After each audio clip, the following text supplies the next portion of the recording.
Right, this is going to be fun. Try controlling this lot. Do you know it was funny, in the green room before, the last to arrive was Martin, and the boys were, look at Emile, the boys were being boys, just, you know, good, well behaved. When the manager walked in the room, it was a different story. Look at them nodding as well, it was a different story. Martin, it's wonderful to have you here. We really appreciate your time. Thank you very much. Thank you very much indeed. We're going to start and try and keep this chronological as best we can. Yeah? Yeah, carry on, mate. Thanks. We're going to start, hopefully, with reviewing where things in the 90s for Leicester City really did start to pick up. And a day to remember for Steve Walsh. Let's go back to 1994.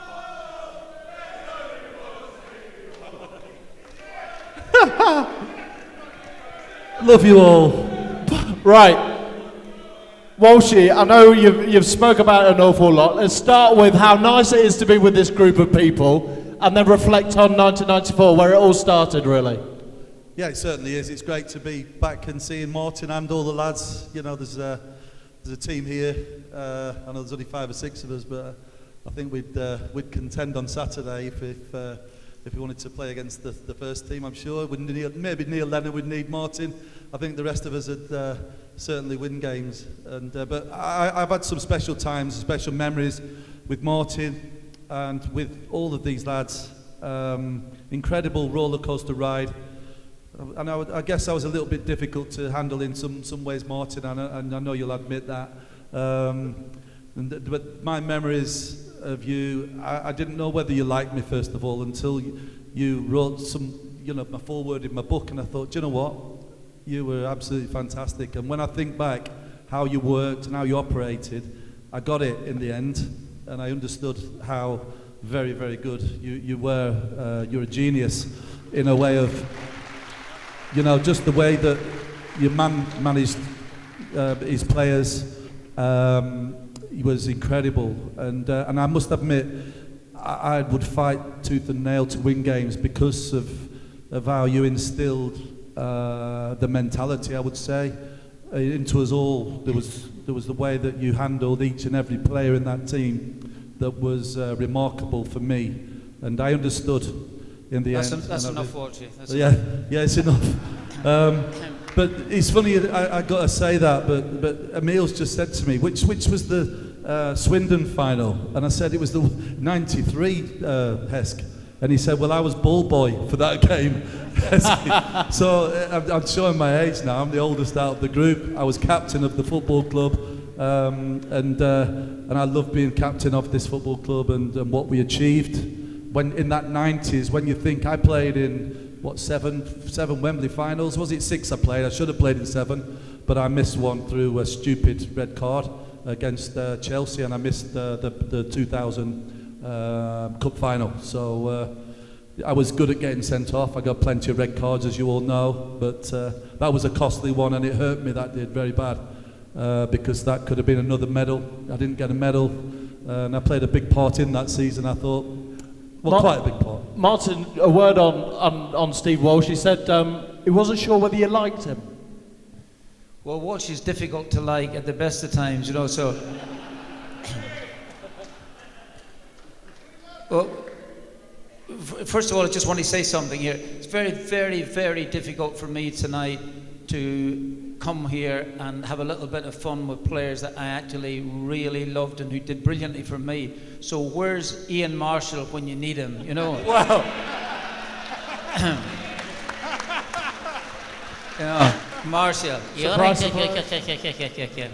So anyway, Walsh, when I first came to Leicester, the opening game was away at Grimsby, and obviously I was pretty concerned.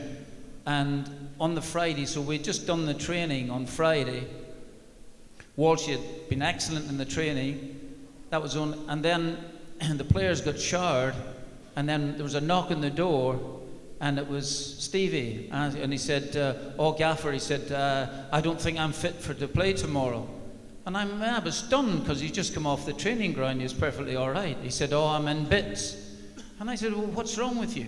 And they said, no, I don't think I'll be able to play. And So I got the physio and Smithy came in.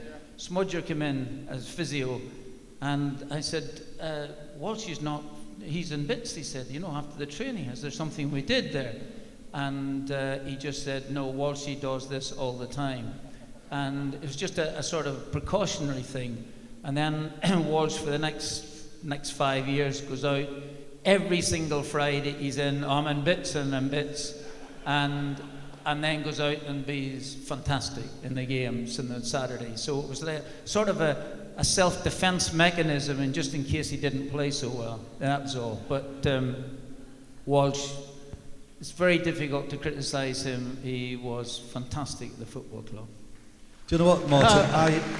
When I look back and I've had 27 operations, and when I had injuries, they were proper injuries. And I remember playing a few games which you made me play, actually. But I'm glad I did. I'm glad I did, because it was so important. At Crystal Palace away, when we won back to back, I think, with Charlton and Crystal Palace, and then we played in the final.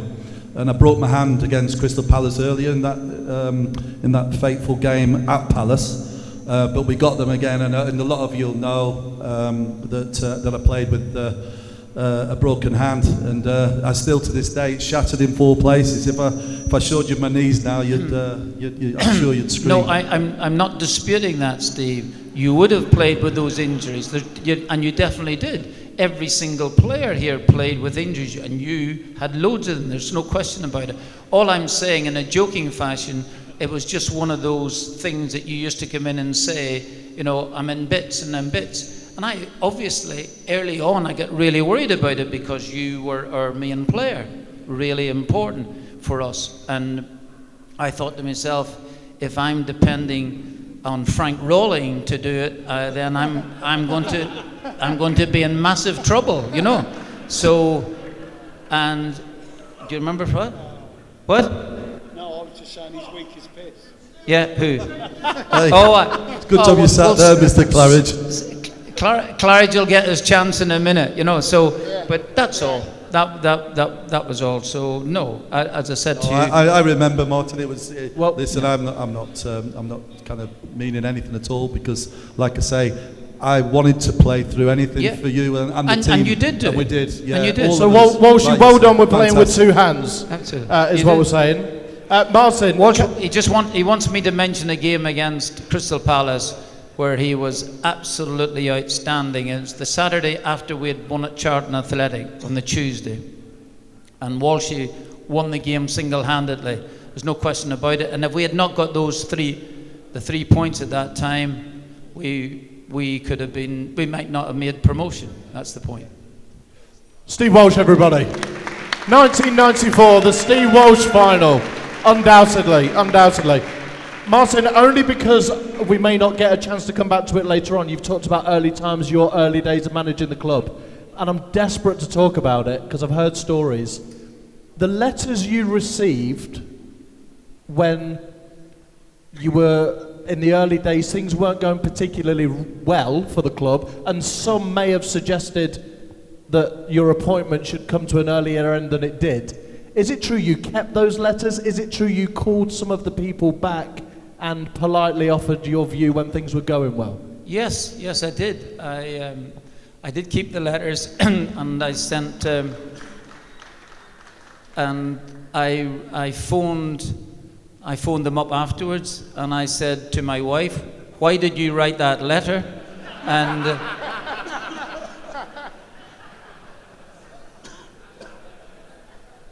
you don't know my wife, you are very pleased not to, She's off her rocker.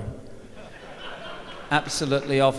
The story I wanted to tell you was actually a game it's not really there in my memory. It was the 30th of March, 1996, and 20 past 4, and Sheffield United just scored their second goal. And the crowd have just shouted, F off O'Neill, all around the pitch. And so we lost 2-0, booed off the pitch, and there was demonstrations afterwards. So I remember Ian Sylvester, the secretary, Ian came round and he told me about the demonstrations. They were all the fans outside Filbert Street were dancing on my car, and which I think, well, the car that the Leicester give me, that would be an improvement on the car. But anyway, so Ian said to me, Martin, he said, I think you should, if you give me your keys, he said, I'll drive the car around the back and you can go round the back. And I said, Ian, you must be kidding. I'm going out that front. Absolutely. And then I looked out the window and I thought, he might be right. Anyway, I put the two children out in front of me and I went out the front. And so anyway, finally, even the stewards were actually telling me to F off as well too. So, but I got my own back on those boys because I sacked them after we got promotion. And anyway, we drove out, not a word said. My two children, one's 11 years of age, the other's 8. And the 11-year-old said to me, he said, oh, Daddy, you see that bad language the crowd were using? That was at you, wasn't it? And I said, I'm afraid it was. And then she said, oh, how naughty of them. And then that Irish woman sitting in the passenger side, called my wife, said in this Irish accent, you deserved it anyway. If you can't beat Sheffield United at Filbert Street, you deserved it anyway.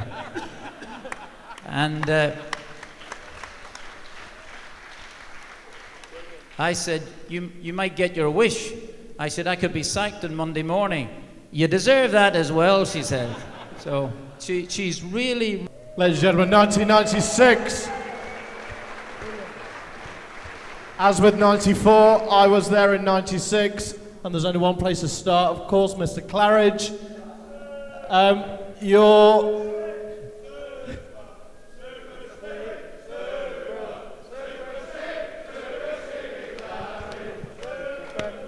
How about that? All those years on, Stevie, eh? Your memories of the day? My memories of the day are still quite vivid, actually. I remember the ball dropping to me and I hit it so sweet, it was unbelievable.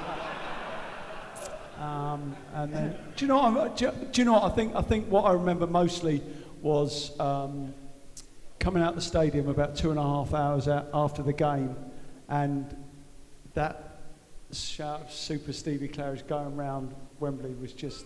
I came out and just thought, that is unbelievable. It was just a fantastic day. So, it's great. I think as well, I think the overriding feeling for everyone was relief. I think there were two things really. We knew we were good enough to make the step up. You know, obviously with Martin, we knew we had 7 or 8 players who could make that step up, and obviously with Martin, we've got the extra players in. And also, you know, I've lost a final. It's really difficult to come back from that sort of thing. So the relief, I think, was absolutely tangible to to achieving what we needed to do. So yeah, it's a brilliant day. Where's your body in the 120th minute of a warm day at Wembley? Where's your body? Because you know you're going to be cramping. It's gone to extra time. You've just seen that. No. Listen, hold on a minute. I'm not fucking Steve Walsh. I was still going. Right? Don't be silly. No, I think at the time. I don't know whether or not I went down, but I think I said to Parks just to hold on and wait for me to get into the box. And I think what happened there was obviously with Gary Parker, whatever you say to Parks, he'll do the opposite. So he don't listen to anyone. So I think he's put it in earlier than I expected. I'm still ambling forward, trying to make my way into the box, and then obviously the header sort of ricochets, and then I'm still moving onto the ball as it falls for me. So it was luck more than judgment. Oh, get out. What a goal. Incredible goal. Martin, the substitution, I know you've spoken about it before, forgive me. Zelko Kalak and Kevin Poole, it was scripted, was it? It was ready, and did you know it would play as big a mind game as it did on the opposition, or didn't it? Was it just luck, fate that had the impact it did? Well, I don't know about what effect it had on the opposition. That's just pure supposition. I don't know. But yes, it was something that I had thought about because Kevin Poole was a really, really good goalkeeper. But Kevin was quite small for a keeper. And Zelko was about 6'7", monster. And remember, Zelko, the only thing that Zelko would have to do is try and stop one of those shots, or maybe two of them. And possibly, I only thought psychologically, if for 120 minutes, if it ever got that far, if 120 minutes and Crystal Palace have been used to a smaller goalkeeper, and then suddenly this massive giant comes in for penalties, it might put them off. I don't know, but Stevie, thankfully, we never had to go through that. But yes, it was something that I just forgot to tell Kevin Poole that that's what I was doing. So Kevin didn't know? I think Kevin was pretty upset about it, but I said to him, Kevin, sorry mate, off you come, you know. I'm going to have to put the big giant in here. And then Zelko, in fairness to him, as he's pulling on his gloves, and he's not thinking for 1 minute that Stevie's going to put it into the net. And as he's pulling on his gloves, and never forget, the one thing that Zelko had above anything else was confidence like you wouldn't believe. Honestly, if he had a tenth of the ability that his confidence had, he would have been the best goalkeeper of all time. But as he's pulling on his gloves, he says, don't you worry, Gaffer, I'll win it for you. And it's fantastic. And he didn't realise that, and just at that minute, as he's gone on, that Stevie scores the goal. So we didn't have to worry about it. But Zelko had super, super confidence about himself. Do you know what the thing I also remember is watching the video, and as I hit the ball, as it's going in, there's a delayed reaction. The crowd don't, normally the crowd, We had no idea, actually Nigel Martin didn't move. preempt something. They jump up and they go, oh, no. But nobody moved because no one could believe that I'd scored a fucking goal from 16 yards. That's what it was. I realise now. Yeah. There was also, Steve, a little bit, and again, I was in the crowd that day, and I didn't react because nobody did, but there'd been the heartache of 92 against Blackburn, the heartache against Swindon in 93, Walsh in 94, and the rest of the lads did it, having gone 1-0 down Walsh as well, I think, Tommy Johnson. So there was a little bit of, in the face of adversity, but thank goodness it went in. Muzz featured. Matty, would you mind just shoveling that? Oh, no, one will do, thanks. Proper winning a penalty, by the way. You got hacked to death for that pen. Hacked to death. But am I right in saying that season you were on loan from Chelsea, and I might be wrong, had your loan not expired? Did it have to be extended? What was the score there? Yeah, I had to. Martin extended another year, another month for me. We sort of went on a bit of a roll. I think we went unbeaten for about 10, 11 games, I think, and managed to get into the playoffs. And people always ask me about that game, and a month before that I was playing in front of one man and his dog for Chelsea reserves, and then a month later or a month and a half later I'm playing at Wembley Stadium in front of 80,000. So it was a surreal moment for me.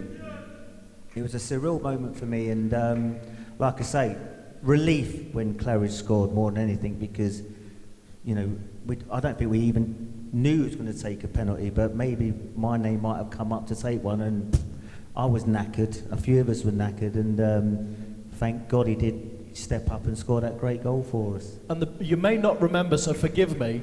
Do you remember what Martin's team talk was like, or said, or at Wembley on a day like that? What were his team talks like, and what was Wembley like that day to try and prepare you for the game? If you can't remember, the man's next to you. Don't tell him, Muzzy. I can't remember word for word, but he never really worried too much about the opposition that we played against. It was always about us and what we could do. And we'd beaten them once, or on the way to Wembley, we'd beaten 1-0 away from home. And we had the confidence, we had the momentum to sort of take it into that game, and we felt confident we could beat them. And Martin would reassure us that we could. And that was what his strength was as a manager. We went out there confident. We went 1-0 down, and even then I still thought we could go on to win it, in that dramatic fashion. I didn't think we'd do that, but it was a fairy tale ending to what was a fantastic couple of months for me personally. Martin, what did you see in Muzzy to get him in on loan from Chelsea, and ultimately obviously became the great player that he did for Leicester and other clubs, but what initially caught your eye to bring him in? Well, when I was manager of Wycombe Wanderers, I I spent my time watching football matches every single day.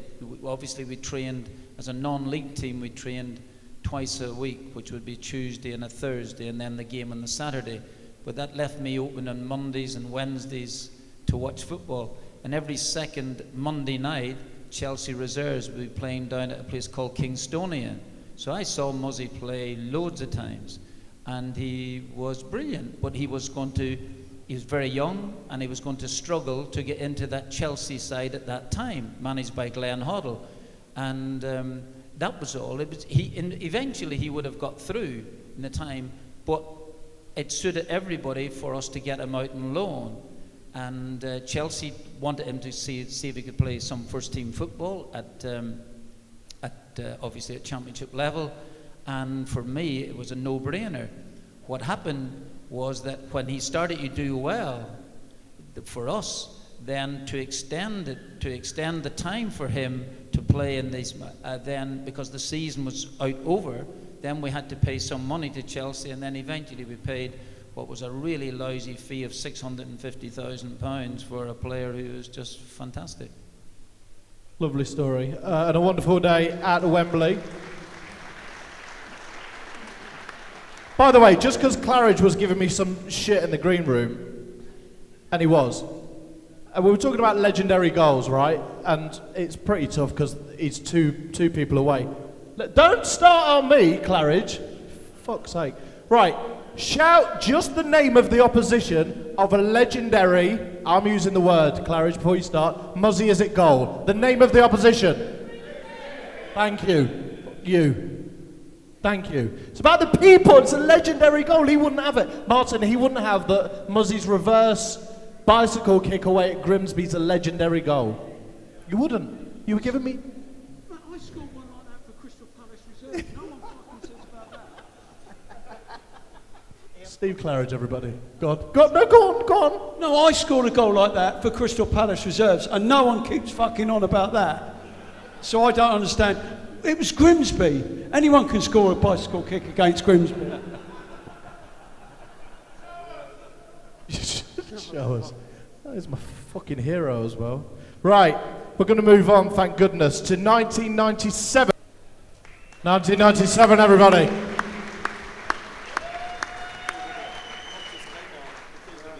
And young Emile. Emile Heskey, everybody. Emile, what a day. I know your career had started at Leicester, a fledgling career. We'll move on to that day in a few moments' time, but when we were upstairs or having a chat ahead of time about your career, reflecting, Emile took a moment and he pointed to Martin. He said he gave me my chance. He backed me, he supported me. How much of your career do you owe to the man to your left? Yeah, look, I think I made my debut under Mark McGee, but Martin gave me my run of chance to establish myself, really. Even though I played left wing, it was great just being out there and being able to play football in front of these fans. And you broke into the first team. Were you still a scholar then? What was your situation? Yeah, I just turned 17 when I made my debut. So I was first year YTS back then, wasn't it? So, yeah. How much did you take home in your back pocket that week? £35. 35. And it was worth every penny, Martin, all right? It was a really difficult decision for me to put him into the team. First of all, he was the quickest player at the club. And secondly, he was, after Walsh, he was probably next strongest.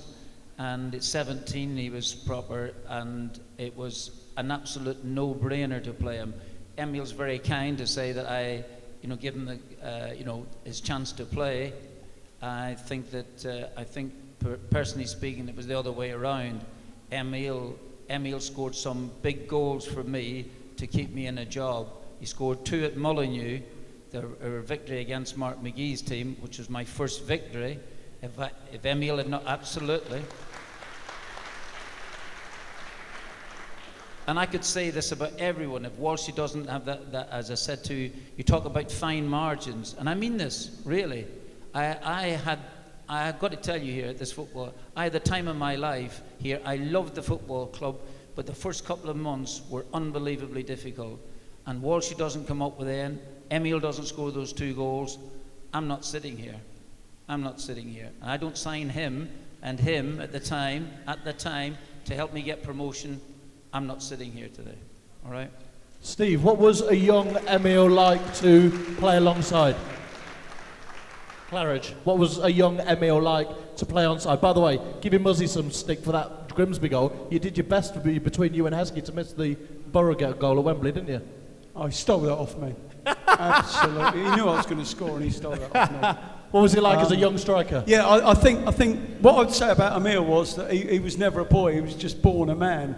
I mean, just physically, he was so well developed at such an early age. And then it's all about experience and knowing how to use that physicality. But no, he was great to play. Really, really good. Being a 17-year-old in that dressing room, Emile, that can't have been easy. Bit of a baptism of fire. No, again, especially, but this man looked after me a lot when I was younger anyway, so it was easier to go into that dressing room. It's a lot easier to do it now than back then. But again, you had more respect for your elders back then anyway, so not before you're coming into certain changing rooms. You have to stand there for them to tell you to come in. But I didn't leave the under-18s changing room. I stayed in there. I wouldn't go into the pros changing room. But you're playing first team football? Yeah. But you stayed in the under-18s dressing room? Yeah. I just wouldn't leave. But that's where, I'd grown up with a lot of them players. And even though I was training with the first team, I would always sit back with the under-18s. Just felt comfortable. And Martin, that time was clearly an incredible time. We're probably not going to get time to talk about the Spurs League Cup final, but Tranmere will get on to. Obviously, I've said Spurs, there's Middlesbrough, there's Palace. That success you had, and it's an overarching question about all of you tonight, and it's why so many people are here. And I know Tag sometimes talks about being the best pub team ever was something you were regarded as in the press. What was the secret? How did you get the best out of some of these players, this team, this unit? Well, and first of all, I don't want to diminish my role because I was really good, but it's not that difficult to motivate these players here. One, they wanted to play for a start. They'd have played for anyone, to tell you the truth. I dispute. I think they would have played for anyone. But I think it was, and I mentioned this down at the table here. I think I had a lot of enthusiasm, and I felt as if I could go over the top in terms of praising some people. Then they would take the criticism that wee bit easier. And I used to, winning was what the game was about. And I think that this is something that I think that I helped in that sense. You have to win football matches. Everything else after that falls into place. But really, honestly, you couldn't have picked a group of players here that who could motivate themselves. I kind of was hanging around there.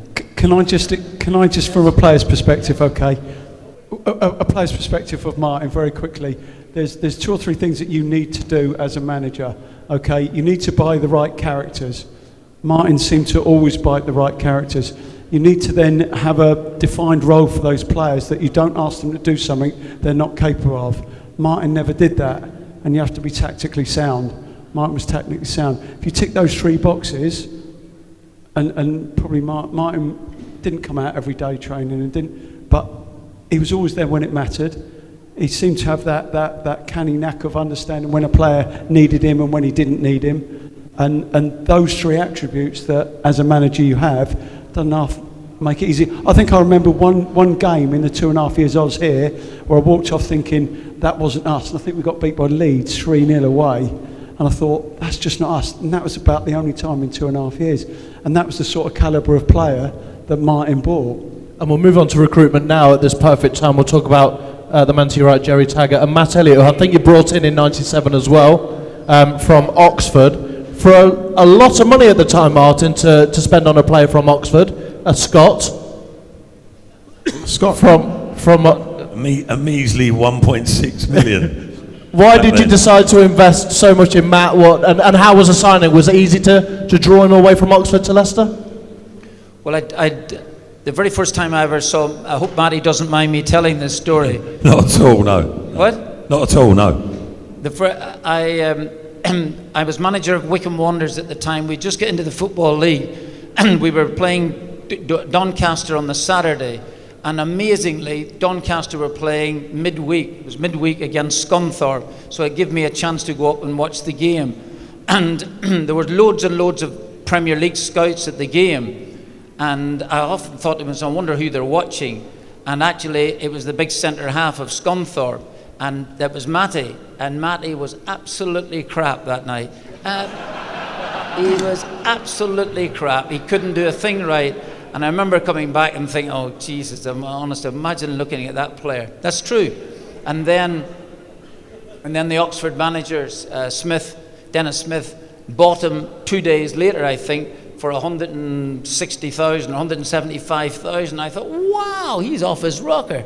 And anyway, but as Wycombe and Oxford are only about 15, 20 miles apart, then it gave me a chance to see Matty Elliott play an awful lot, and he also played against us. So Elliott, and I watched Elliott, and he started to grow on me, and to me, it was an absolute no-brainer. My problem is that Southampton, Graham Souness wanted him as well, and we were really worried in case Matty would go down there and sign for them. So myself, John Robertson, and then the chairman, Tom Smeaton, we agreed the fee with Oxford, the same fee that Southampton were going to pay, and then after a match here, a cup match here, raced off to try and cut Matty off. So I bored Matty to death, and John gave Matty's ex-wife now loads and loads of cigarettes, and the two of them had fags all day long, and we were still didn't think that Matty. We didn't leave Matty at the hotel in High Wycombe. We didn't leave Matty until about 5 o'clock in the morning, and hoping that he still wouldn't go down to Southampton. But Matty went down, and then we got the call to say, listen, we're going to sign for us, and it was magical, fantastic. Decision. Does that sound about right? Yeah, slightly harsh at times, but all true and all fair. But yeah, I mean, that sort of encapsulates the reason I did choose coming to Leicester. I didn't know properly about the club and all the boys at it. Obviously, I knew of Martin's reputation. I did go down to Southampton because, for all intents and purposes, I was intending to go there. And Graham Souness, big name in football, and I was honoured that both Graham and Martin wanted me to sign. I was 28 years old, relatively old, to go and make your first jump into the Premier League. Went down to Southampton, walked into the office. Graham Souness is there on his own, and he said to me, I won't try the accent, but he said, if I was you, I'd seriously think about signing for this club. It's run like a bag of shit. And I was like, what do you mean? He said, well, you're going to be record signing. Only 1.6 million back then, doesn't sound like a lot, but it was club record. He said, if the chairman, the chief executive, can't be bothered to turn up when you're signing as a record signing, you need to think twice. And I thought, right, okay. And he went, anyway, enough of that. Let's talk about the Tuesday club at Anfield. So he wanted to talk about his times with Kenny Dalglish back in the day, having a drink. Coming to meet Martin, as he just described, the polar opposite. Made such an effort, made me feel so welcome. Like I said, we were there till late in the morning or middle of the night on the services on the M40 down Oxford Wycombe Way, and it was that was a no-brainer. Martin talks about no-brainers. That was a no-brainer, and I'm certainly glad I made that decision. Yeah.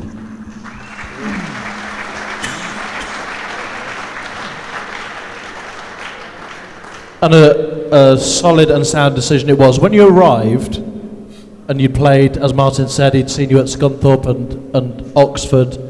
Talk to me about some of the characters that were in there who were significant in terms of leaders, in terms of talent, when you got there and you trained a few times. Who did you look at and think, wow, a team that can do something and go on to more? Because, was it 4 consecutive Premier League finishes? Top 10? Yeah, as it turned out, I mean, it was a step up for me. Obviously, I played most of my career throughout the lower leagues, trawled the lower divisions, and eventually got my break Like a bottom feeder. Yeah, exactly. Some things haven't changed, Tags, But no, to be fair, I do remember, I suppose if one player stood out, it's the fella on the far right, Emile, because he was just unbelievable. Unfortunately, I used to have to train against him every day. He could rip the best defenders in the country to pieces. I had that dubious pleasure 4 days a week, 4 mornings a week. Steve Walford, the old coach, used to put me in 1v1s against Emile. How was that? From the halfway line. So all I did, I just dropped off and off and off. I was on the 6-yard line in the end. Emile just slotted the ball into the far corner. I went, well, you didn't beat me, did you? Matty, that wasn't Steve, that wasn't, that was the gaffer picking that. Stitching me up. Yeah. Yeah, He possibly. did it to me. Yeah, exactly. Many a time. It was horrible facing that man every day of the Heskey week. the wrecking ball.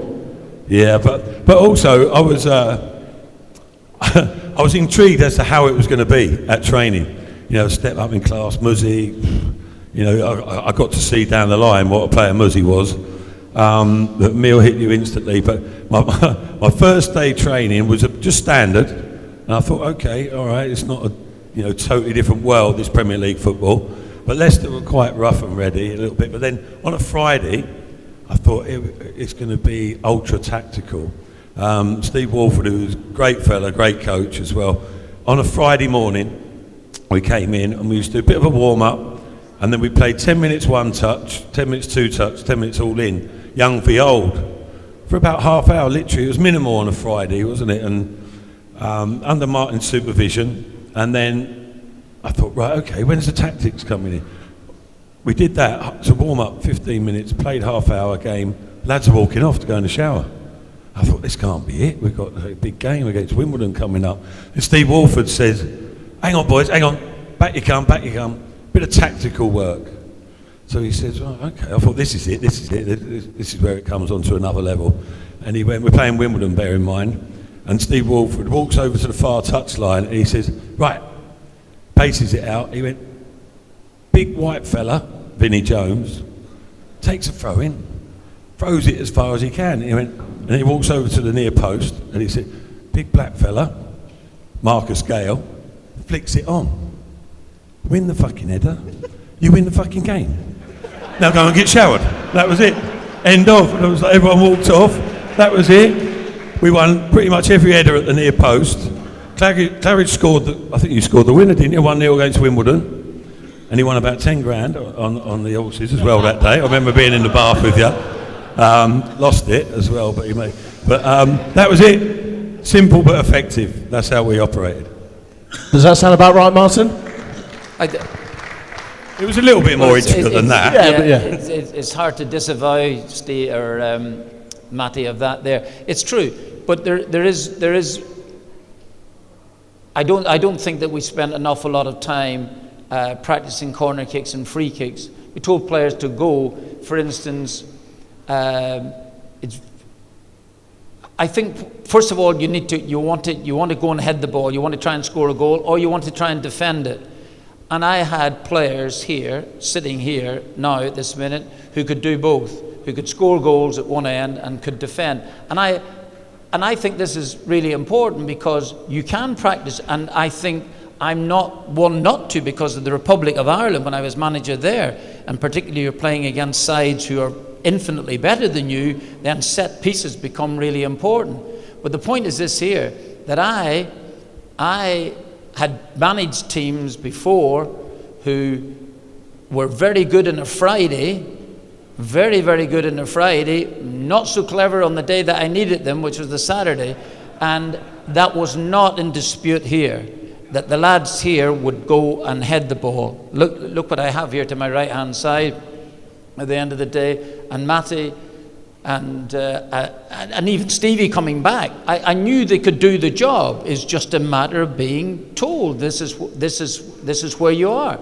So you could practice till you're blue in the face, and I'm not disputing that. All I'm saying is that these boys wanted to do it, and once they wanted to do it, then that put a fear into opposition, and teams became frightened of us. in set pieces, even though they didn't know that we hadn't practiced on the Friday. They didn't know.